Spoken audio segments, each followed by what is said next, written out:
Hi, I'm Max Keiser. This is the Keiser Report. You know, in these troubled times, our millions of fans all over the world are clamoring for more Keiser Reports. 3 a week is not enough. They're like, we want more, we want more. Well, you know, it's possible, but you have to make a big noise. Let the people know that you want more, Max and Stacy, more Keiser Reports. Yeah! Stacy. Max, we are reporting from our headquarters in the coronavirus zone. And you know what? The national debt has passed $24 trillion in the past week. I remember back in those innocent balloon boy sort of days back in 2009 during the last crash when it was just 12 trillion, 6.6 million unemployed last week. That's on top of the millions others in the previous week's 5.5 plus 3.6 plus blah, blah, blah. So now we have 17 million unemployed. That's over 10% unemployment rate. And of course, during this chaotic time, during the announcement of the new unemployment numbers, we saw the Fed introduce some new sort of $2.3 trillion scheme whereby they're going to buy high yield bond ETFs, i.e. junk debt, i.e. well, the fracking debt, all that fracking debt that's blowing up. That's right. We knew the fracking industry was going to go belly up and that it would require a government bailout. We said that was 100% guaranteed. And we were right. You know, that's the thing about mainstream media. Not only are they forced to be broadcasting out of their basement, not only is Channel 4 in the UK now bankrupt and forced to be on the street and speaker's corner blabbering about to whoever they might gather in these times of social distancing, but we've been right. We've been right for 10 years. Right about fracking, right about the Fed, right about money printing, right about the stock market, right about the gold market, right about the silver market. And we were the only ones in the world to tell people to buy Bitcoin at $1. Back in 2011, we made hundreds of thousands of Bitcoin millionaires in 100 different countries. And that's why we're considered to be almost the Adam and Eve of Bitcoin.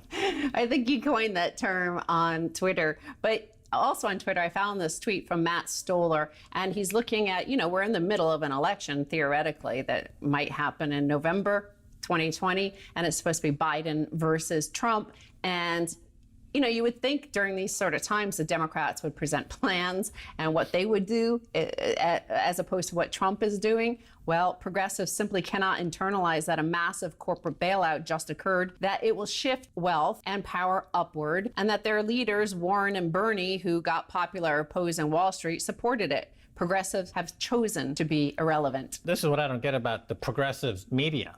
So let's talk about Jimmy Dore, Amy Goodman, Cenk Janker, and to some lesser extent, Joe Rogan, right? They look at these numbers and they look at what's happening in the economy, but they make no connection to the Federal Reserve Bank and money printing. Jimmy Dore's never mentioned the central bank, the Federal Reserve Bank, ever.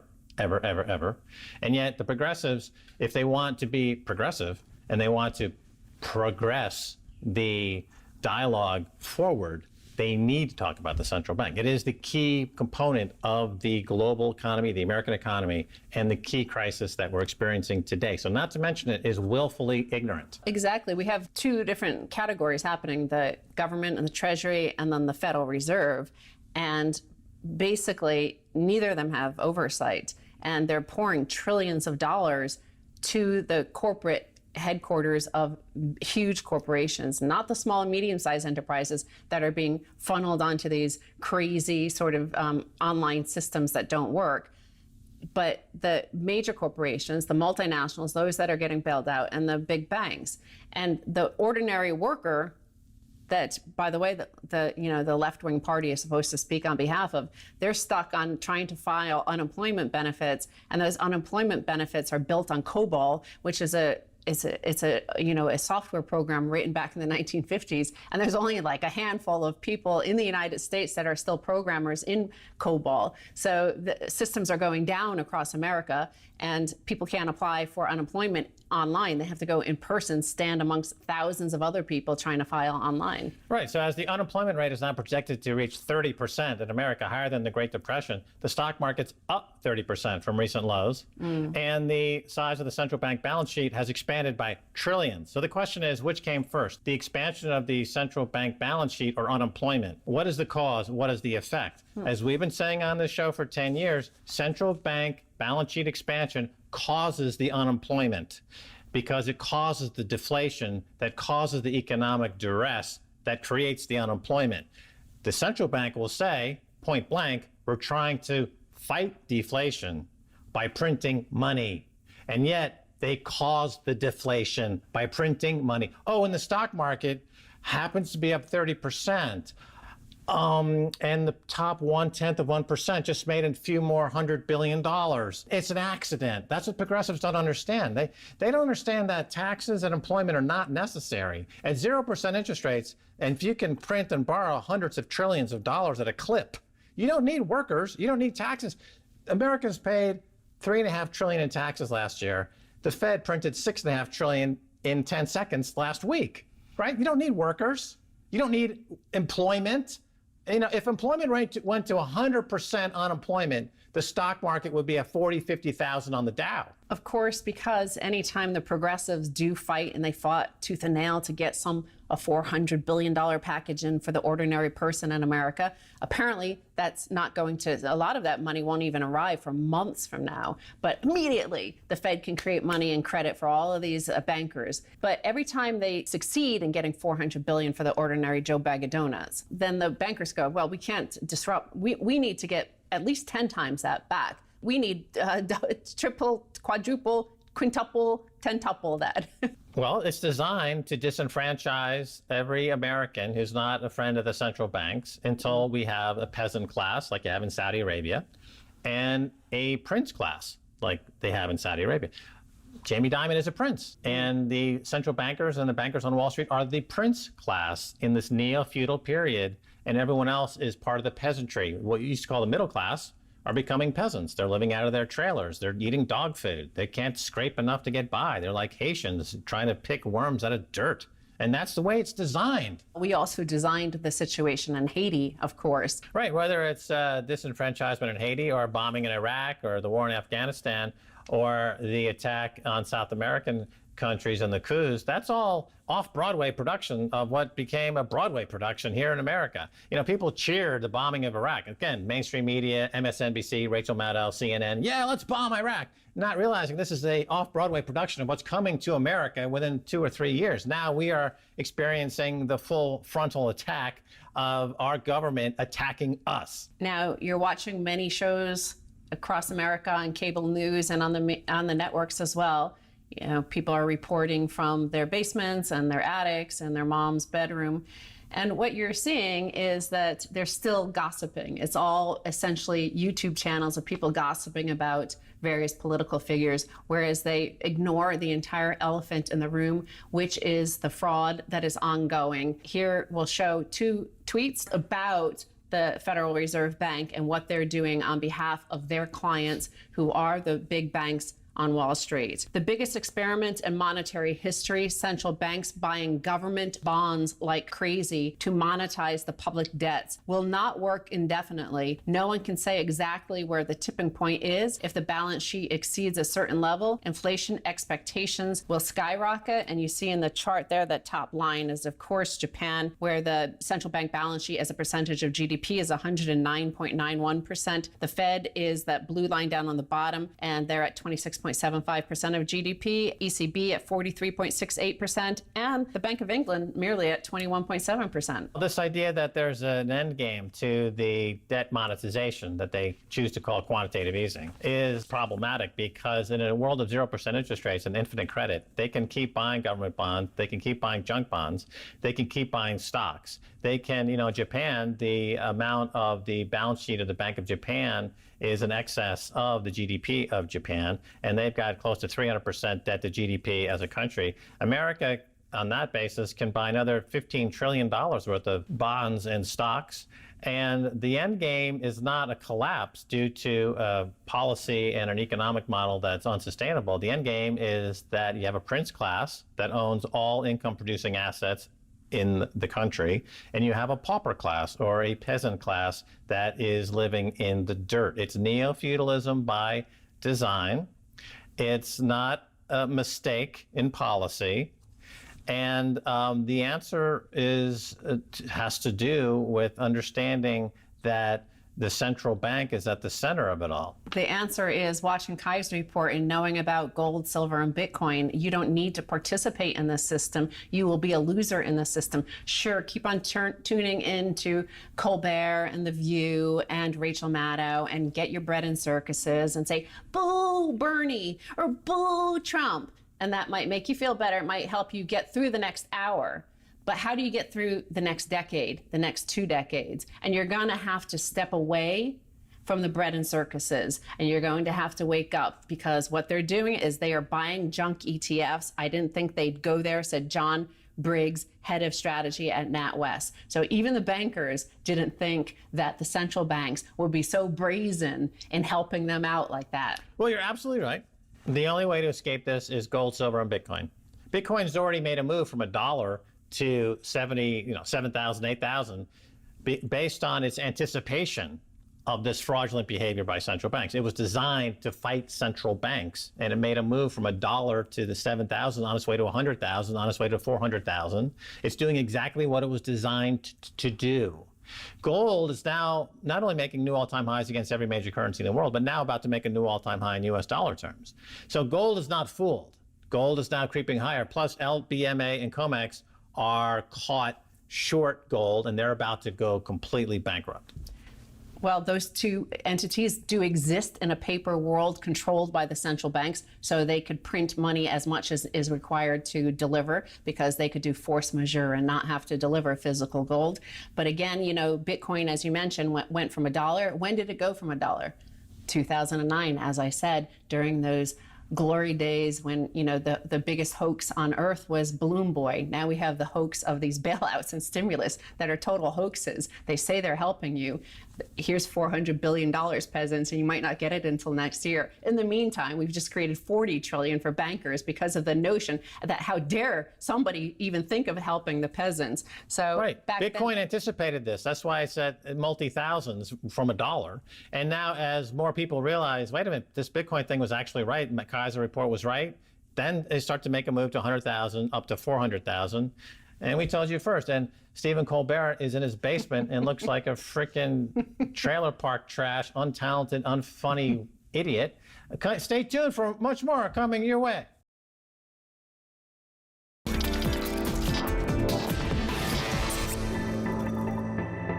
Welcome back to the Keiser Report. I'm Max Keiser. Time now to go to Mark Yusko of Morgan Creek Capital. Welcome back, Mark. Max, thanks for having me. Always great to be with you. This is a once in a 100-year event, I think. And so just walk us through how you handle that. You're a frontline money manager guy. So this hits, what happens? I appreciate the placing us in the front line. I definitely would not put us up there with the angels and saints on the true front lines in the healthcare situations, but also, you know, it's the food delivery workers, it's the food preparers, it's the people who are, you know, cleaning up and keeping buildings safe and germ-free so that other people can do their job. So they're the real front line. But I like the fact that, look, we do have to keep capital safe, and we are there's as big a threat to what we do in terms of the asset management business today as any time I've seen in my career, in my lifetime. We probably have to go all the way back to 1930 to see a similar type threat. I'm sure we'll talk more about that. But the real issue today is it's not the virus that's the threat. We got lots of viral threats around the world, some that are actually worse than COVID.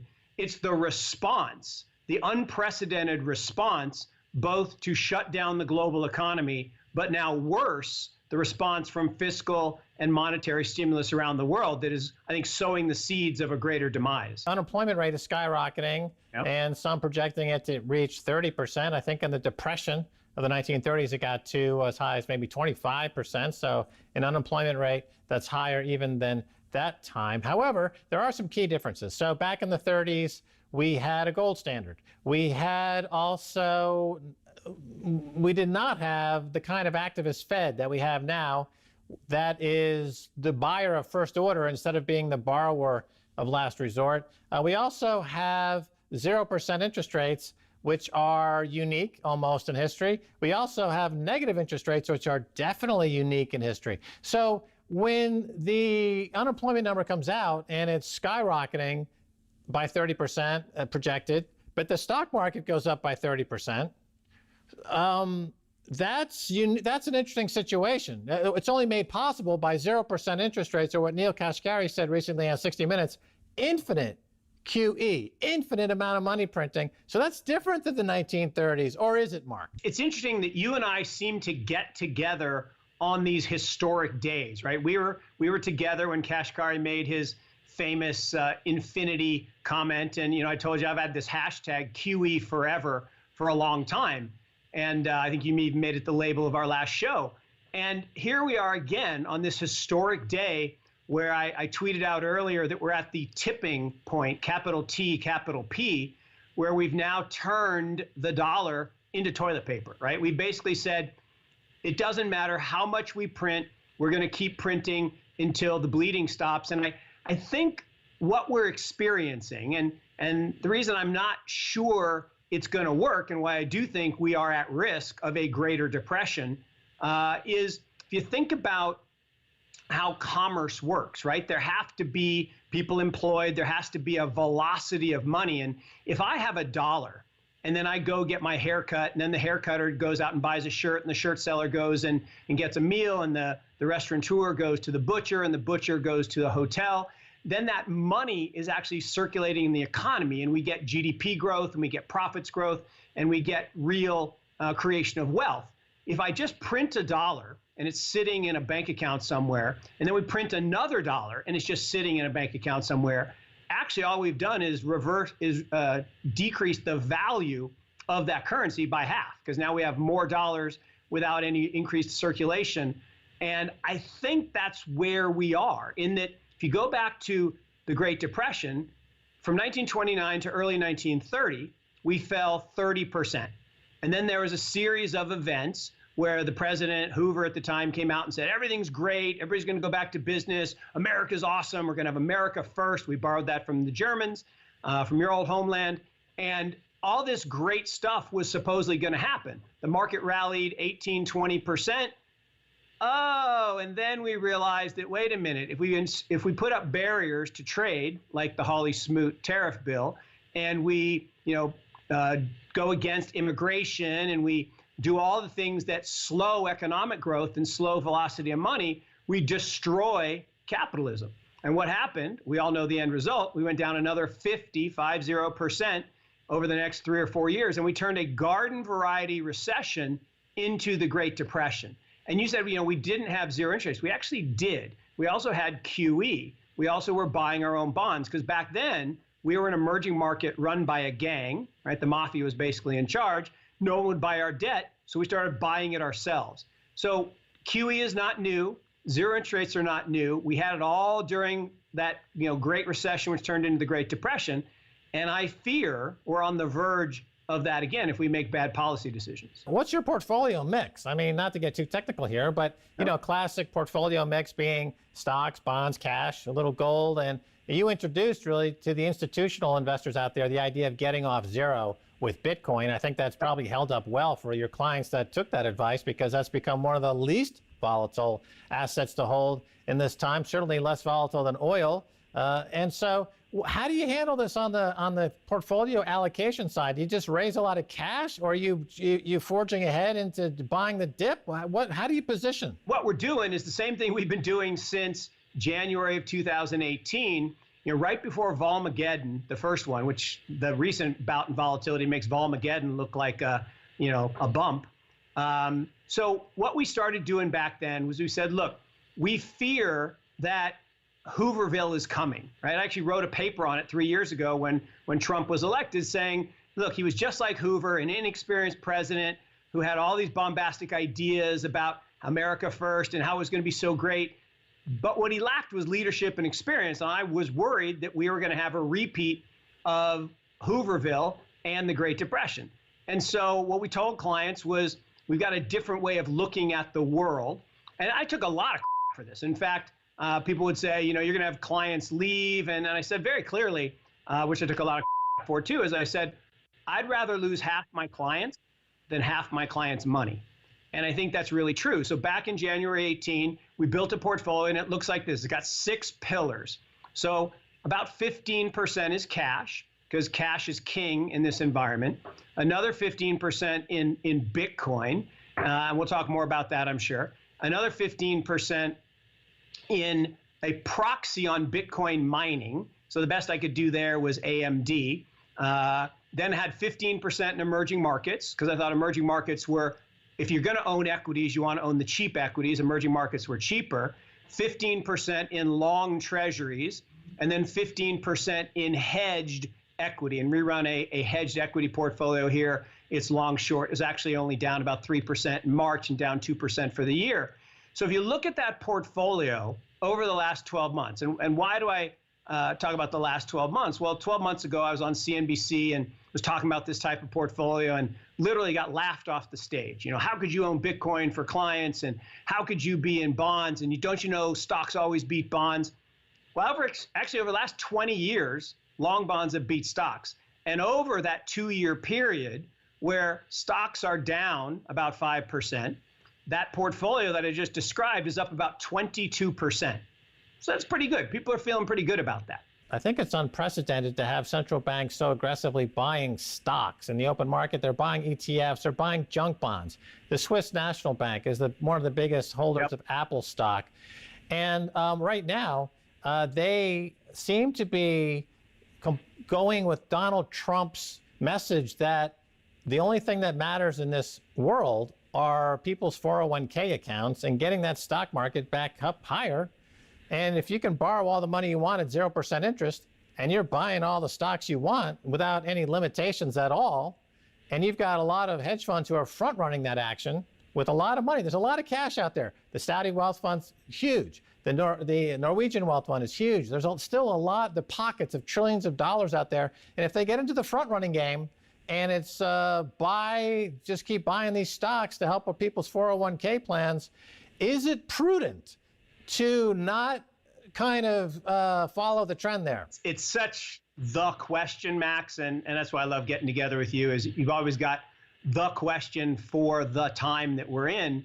And the reason that is the question is, look, everything that we've talked about up to this point about how it could be a repeat of the 1930s and the Great Depression or the Greater Depression, that's only one scenario. And as Soros says, the idea that you can predict the markets precisely is folly. You have to think in scenarios. So it's a non-zero probability that we're in the verge of another Great Depression. There is a non-zero probability that everything you described about the Fed and the fiscal stimulus actually getting into the equity markets and pumping up nominal stock prices. And the key word there is nominal.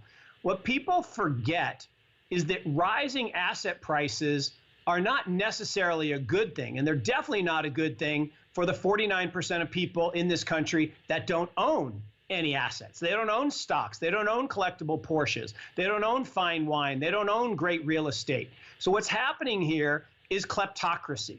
And it's been going on for decades. And this is the plan, right? QE was not designed to create economic growth. QE was designed to impoverish the 99% and enrich the 1%. And everything that's been going on in the last couple weeks is greater degrees of that. The idea of MMT a year ago, people said, well, that's ridiculous. And people like Trump who talked about it were stupid. Well, he's still stupid for talking about it, but now we're going to live it. It's actually happening.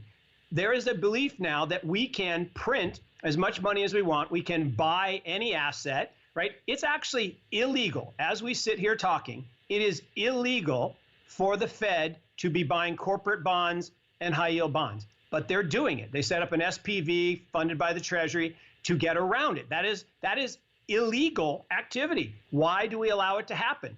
And yes, the Swiss National Bank and the Bank of Japan buy stocks, and the Fed would like to buy stocks. Janet Yellen is saying we should buy stocks. No, we shouldn't. But they actually do. There's something called the Plunge Protection Team, and they operate from 10 o'clock in the morning to 11:30 every day. And what they do is the primary dealers get their bonds bought from the Fed, and then they give the loans to the hedge funds or to leveraged speculators or to the bank balance sheet themselves, and they go buy equities. So look at the stock market every day from 10 to 11:30. It just goes straight up. And then we kind of meander during the middle of the day. And then from 2 to 3 o'clock, it goes up again because that's when buybacks happen. Now, buybacks are down, so it's not happening quite as much. But then at 3:30, that's when the smart money trades. That's when the institutions trade. And if you look over the last 6 months, they've been selling. They've been distributing. Not every single day, but by and large, the smart money is selling. And is it possible that all of this, cronyism and crony capitalism that is funneling money into the top 1% could make the stock market go up? Yep, it's definitely possible. It's a scenario we have to consider. Yeah, well, don't forget then at 4 o'clock, it's cocktails at Harry's at Hanover. Absolutely. All right, Mark, Yusko, thanks so much for being on the Keiser Report. Thanks, Max. Thanks, Stacy. Love being with you guys and can't wait to have a cocktail with you out of isolation. So we can have a virtual one online. Anyway, that's going to do it for this edition of Keiser Report with me, Max Keiser, and Stacy Herbert. Want to thank our guest, Mark Yusko of Morgan Creek Capital. If you want to catch us on Twitter, it's Keiser Report. Until next time, bye, y'all.